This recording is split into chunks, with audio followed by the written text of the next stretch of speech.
Yo, YouTube, what's up with your boy, Sports and Fitness Rants? I'm back, guys. Click that like button. Subscribe to my channel. What's up, y'all? Welcome back, guys. Welcome back, man. Got another great video for you guys today. Another edition of Forgotten Teams, right? It's another Forgotten Teams edition, guys. You guys know I do these Forgotten Teams series.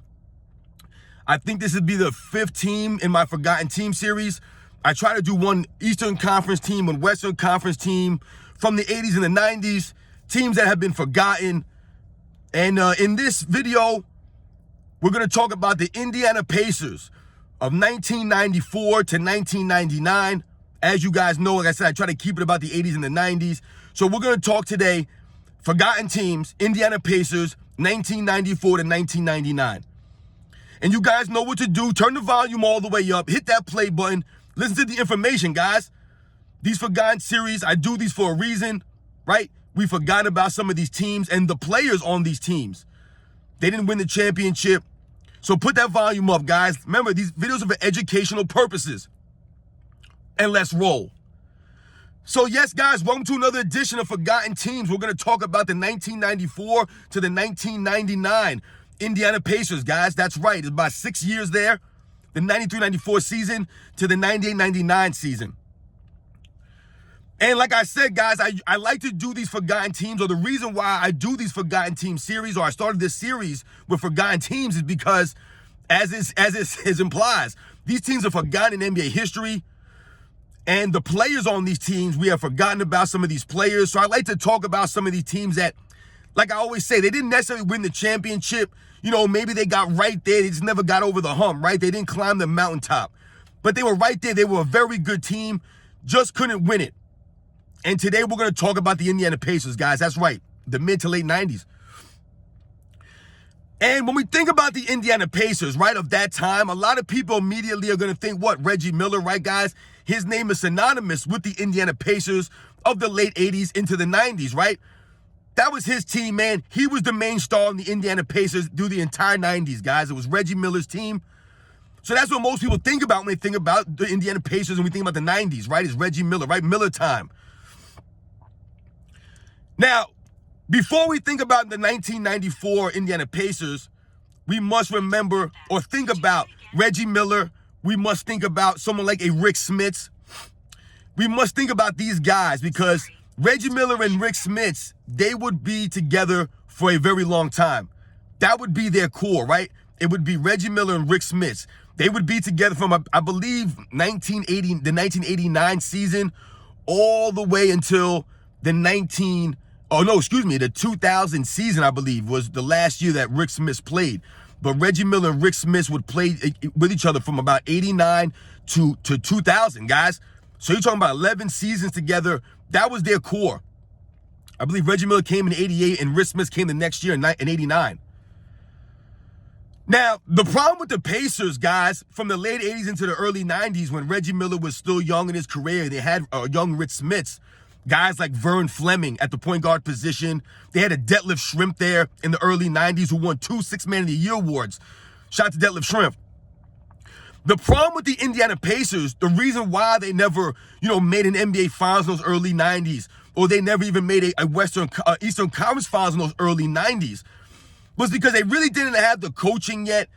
Those first 3, 4, 5 years of Reggie Miller's career, they had about, I think, 3, 4, 5 different coaches there in Indiana. There was no continuity there. And another problem that they had was their defense. They were never known for a defensive team in that late 80s, early 90s. When people think about the Indiana Pacers, they do think about defense, right? But that's the thing. In the early 90s, the late 80s, right, they were not known for their defense. They weren't a very good defensive team. They were usually one of the bottom teams as far as defense goes. And like I said, they didn't have the stable coaching there. So in 1994, the Indiana Pacers made a huge move and they brought in Larry Brown, right? The all-time great coach. They brought Larry Brown in to coach the Indiana Pacers. And immediately, Larry Brown made them, improve them. Immediately, the first season, I believe they won about 47 games, something like that, his first season on the Pacers, which was that 1993-1994 season, guys. And during that season, they would bring in guys like You still had Reggie Miller there. You had Rick Smits, but now you would bring in someone like a Derek McKee. You would bring in a Dale Davis, right, and Antonio Davis, right? These players would start to become their core. Guys like Dale Davis, Antonio Davis, Derek McKee, these are defensive-minded players, right? So when I told you guys about early in the 90s, the Pacers weren't that great on defense. They would start to bring in defensive-minded players. Guys like Dale Davis, Antonio Davis, solid rebounder, solid low-post defensive guys, hard, gritty, tough-nosed players. To go with the giant and Rick Smits, who wasn't known for his defense per se, but he was 7'4". He was a giant down there, could clog up the lane. He was a great complement to guys like Antonio Davis and Dale Davis. Derek McKee, a very big, small forward, about 6'8", 6'9", long arms, right? A very scrappy defensive player. I believe he made, 2 or 3 all defensive teams in his career. Reggie Miller, who was a scrappy defensive player, not known for his defense, but he was a hard-nosed, gritty, tough-nosed hustle guy. He hustled, Reggie Miller. You would also bring in, so those are the players, right, that you would have in the 93-94 season. And in the first round, I believe the Pacers would finish with the number 5 seed, if I remember correctly, guys. In the first round, they would face the Orlando Magic, led by a young Shaq and a rookie, Penny Hardaway, with guys like Nick Anderson and Dennis Scott, right? You guys know the 94 Orlando Magic team, right? The team that the following year would end up in the NBA Finals. This is the team that the Indiana Pacers faced in the first round as a 5 seed. They were the number 4 seed, the Orlando Magic. They would beat the Orlando Magic 3-0, guys. Swept them in the first round. Then they would face who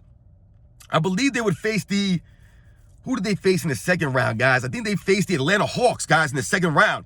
The number 1 seed Atlanta Hawks. That's right, guys, with Mookie Blaylock and Kevin Willis and Dominique Wilkins.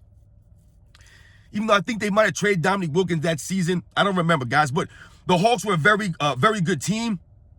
And the Pacers beat the number 1 seeded Hawks in the second round, 4-2, I believe. And then they would face the New York Knicks, the number 2 seed New York Knicks in the Eastern Conference Finals. We all know about how the Pacers and the Knicks rivalry, this would be the start of it, guys. This would be one of the main, one of the things that started it off, the rivalry with the Pacers, meeting up in the Eastern Conference Finals in 1994. We're going to a 7-game series, guys. 7-game series they pushed the Knicks to. A close game 7. I believe the Knicks won by 4, I believe. But that would be the first year with Larry Brown. The Pacers would immediately, like I said, improve. They would bring in those guys, and it would work right away for them, going all the way to the Eastern Conference Finals. The very next year, they would bring in a Mark Jackson, a very good veteran point guard, one of the most underrated point guards in NBA history, one of the elite passers in NBA history, man. Mark Jackson, they would bring in Mark Jackson to run the point. Vern Fleming was no longer there. So you'd have Mark Jackson running the point to go with Reggie Miller and Rick Smits and Dale Davis and Derek McKee. This would be the team now. The core is there. And they would improve that next season under Larry Brown again. Right, under his second full season, they would improve again. Winning, I believe, guys, I want to say 52 games. And they were going to make the Eastern Conference Finals again in 1995, guys. Right? They would beat the New York Knicks. Right? The rivalry, like I said, they would beat the New York Knicks in the semifinals, guys. And it's another tough 7-game series, if I remember correctly, either 6 or 7-game series against the Knicks. And in the Eastern Conference Finals, they would match up again against the Orlando Magic that they had swept the previous season. Now the Orlando Magic got another year together, right? Penny Hardaway wasn't a rookie this year. It was his second season now. Shaq was in his 3rd season, right? Nick Henderson, right? They brought in a Horace Grant in 1994-95, right? They had all these pieces, right? Dennis Scott. You had these guys emerge. And they would beat the Pacers. And once again, the Pacers go into a 7-game series for the 2nd straight year in the Eastern Conference Finals, guys. It's remarkable. The Indiana Pacers, man, right? Just knocking on the door. One of those teams, man, that, like I said, just getting better every year. You see it. Reggie Miller coming into his own. Right now, he's in his prime. Rick Smits. You got Mark Jackson there now. You have Dale Davis, Antonio Davis. You have a Derek McKee. You have all these guys now. Right? They would become a very deep and solid team. They would develop chemistry. Now, in 1996 season, the Pacers would win, I believe, 52 or 53 games again. The same amount of record they won before. And I believe they would get bumped out in the first round. However, in the 96 playoffs, I think Reggie Miller went down after the first game, if I remember correctly, guys. Reggie Miller went down, and they would end up losing that first round against, I believe, the Atlanta Hawks in 1996, guys, in that first round. Like I said, they'd had the injury of Reggie Miller. And then again in 1997, the season, they would only win, I believe, 38 games or 40 games, something like that, because they would have injuries. Another injury hit season 2 years in a row. This would spoil the Indiana Pacers and their progress that they had been making. Reggie Miller gets hurt in the playoffs in 96. Now in 97, guys like Rick Smits missed, I think, like 30 or 40 games. Excuse me. I think Dirk McKee missed a bunch of games. I think Mark Jackson missed a bunch of games. Like, they had a bunch of injuries on the Pacers in the 96-97 season, guys. They would not make the playoffs. But then the Indiana Pacers would emerge in the 98 season, right? Fully healthy. They would make a move and bring in Chris Mullin, another huge veteran presence on that team, to go with veterans Mark Jackson, Reggie Miller, Rick Smits, Derek McKee, Antonio Davis, Dale Davis.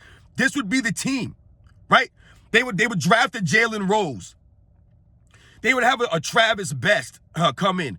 This would be a team. They would have a very tough team, the Pacers, man. Very deep, hard-nosed, very good defensive team. The Indiana Pacers, when Larry Brown was there, they immediately got better on defense, right? I believe in 1998, they were a top 5 defense and a top 5 offense, right? And we all know that they would face the Chicago Bulls in the Eastern Conference Finals in 98, right? Pushing the Bulls to what? A 7-game series. It's remarkable when you think about the Indiana Pacers, guys. From 1994 to 1998, I'm talking about, they played in 3 Eastern Conference Finals, guys, in that time. And all 3 of them went to 7-game series. All 3 of them, guys. That's how close the Indiana Pacers were a couple of those years. I told you, they won a tough series against the Knicks. They only lost by 4 points in that Game 7. They won a tough 7-game series against the Orlando Magic the very next season. And then in 1998, right after the 2 seasons with the injuries, they bounced back, win 58 games that year, right? And face off against the Chicago Bulls, going for a 3-peat in the Eastern Conference Finals, in one of the toughest, grittiest, 7-game series that I remember watching the Bulls go through. It reminded me of the early 90s Knicks teams. That's how the Indiana Pacers were playing. Very tough, physical. They were well coached, right? If you think about 1998, guys, you remember Larry Bird came in and replaced Larry Brown as the coach. And Larry Bird immediately, like I said, had these guys playing. I've told you, they brought in a Chris Mullin. They drafted Jalen Rose. That season, they would win 58 games. A lot of people consider the 98 Pacers maybe the best Indiana Pacers team that they had of all time, or at least of that era, of that time. The 98 Pacers was very tough, pushing the Bulls to a 7-game series. Like I told you, they were deep. They had great veteran players. They had young talent infused with the veterans, and they were well coached by Larry Bird. And I remember Larry Bird talking to his players before Game 7, and he was telling them that to try to keep the game close, and that's all they could do, is try to, keep the game close in a Game 7 on the road, to keep them in the games, because he knew that Michael Jordan was going to be the guy they were going to have to watch out for at the end of the games, right? And I remember him saying something about, you're just going to have to hope that he misses sometimes. Because if you guys remember, he had a chance to win the game in Game 6 at the end of the game, and he missed that shot, right? And went to Game 7. And Larry Bird saying that sometimes that's what it just takes. You just have to hope that he misses sometimes. But he told him to keep the game close at the end. That's all you want to do, is be within, keeping a 1-possession game when you're on the road like that. And the Pacers kept it tight. It was a very good competitive series and a very competitive Game 7. But once again, the Pacers, 3 Eastern Conference Finals, 3 Game 7s. And then the following year in 1999, the Indiana Pacers would once again, in the lockout-shortened season, would go to the Eastern Conference Finals again against the New York Knicks. Now, I believe they lost in 6 games, I think, to the Knicks that season. I don't remember. And that was considered an upset. The Knicks were the number 8 seed, and they beat the Pacers in that Eastern Conference Finals, right? A third time they faced off against each other, right, in the Eastern Conference. Oh, the third time they'd be faced with each other in the playoffs in the last, I believe, like 3 or 4 years, right? They had that rivalry developing, the Knicks and the Pacers. Now, we all know that the Pacers were going to make the NBA Finals in 2000, right? That would be their only trip to the NBA Finals, and they would lose to the Los Angeles Lakers in their first of their three-peat, right? 4-2. And the Indiana Pacers, played a tough series. They gave it their best try. They did. They just were outmatched, right? Rick Smith was at the end of his career. He had the bad feet. He just couldn't keep up with Shaquille O'Neal, right? The Pacers were a little bit older, and their age, guys like Chris Mullin, Mark Jackson, Reggie Miller were starting to show. They couldn't compete with the new up-and-coming young Lakers, Shaq, Kobe Bryant, guys like that. It was their time. I didn't include that when I said 1994 to 1999 because I try to keep in the 90s, guys. That's why I didn't mention the 2000 Indiana Pacers, really. I wanted to keep it from 94 to 99, going to 4 Eastern Conference Finals in 6 years, 3 of them going to Game 7s, guys. So shout out to the Indiana Pacers, man, a forgotten team of the 90s, man. They were knocking on the door several years, just couldn't get past some of these teams, man, like the Orlando Magic, like the Chicago Bulls, like the New York Knicks, man. There were some very formidable teams in the Eastern Conference, and the Indiana Pacers were one of those teams that they just couldn't get there. They just kept getting stopped by other teams that were just a little bit better than them. And, people forgot about this team, man. But the Eastern Conference had a lot of good teams in it, and that just goes more evidence to that, guys. A team with quality players like Reggie Miller, Rick Smits, Derek McKee, Mark Jackson, Chris Mullin, these guys, Antonio Davis, Dale Davis, even in the early 90s when they had guys like Vern Fleming and Detlef Schrempf winning Sixth Man of the Year, they had a good team. They just didn't have the right mix. They didn't have the coaching, and they didn't have the defensive players at that time at once to put it all together. And they almost did a couple of years. I believe in 1998, they might have won the championship over the Utah Jazz. It would have been a very interesting series to see those two teams go against each other because they were kind of similar in the way that they approached the game with the scrappiness. It would have been interesting to see. They both had really good home court advantages. It would have been interesting to see if the Indiana Pacers could have beaten the Utah Jazz, man. So, yeah, guys, shout out to the Indiana Pacers, man. Reggie Miller, man, don't get no love, man. I'm going to do a video on Reggie Miller, man. Shout out to Reggie Miller, man. One of the great guards of the 90s that doesn't get a lot of love because he was playing behind guys like Clyde Drexler and Michael Jordan. He didn't get a lot of attention and stuff, man. The guards that were in the NBA when he came in the league, man, it was a tough guard-heavy league. So he didn't make all NBA every season when you have these top guards playing in the league, man. So that's no knock on Reggie Miller, man. So shout out to Reggie Miller. Shout out to Coach Larry Brown. Shout out to Coach Larry Bird, man. Larry Bird, who takes the Indiana Pacers to the NBA Finals, man. I believe he coached them for 3 years or 4 years. I can't remember, man. But they were always competitive, man. I think they were in the Eastern Conference Finals every year he coached them in the NBA Finals in 2000, man. Shout out to Chris Mullin. Shout out to the Dunking Dutchman, Rick Smits, 7'4", man. If he didn't have bad feet, he probably would have been in the Hall of Fame, man. The bad feet kind of messed up his career, so he never really reached the heights that he probably could have. Shout out to Antonio Davis and Dale Davis, the Davis brothers. Shout out to Mark Jackson on the Indiana Pacers, man. Another forgotten player from the 90s, man. Doesn't get a lot of love. The Indiana Pacers, man. A forgotten team. 1994 to 1999, man. I'll catch you guys on the next one.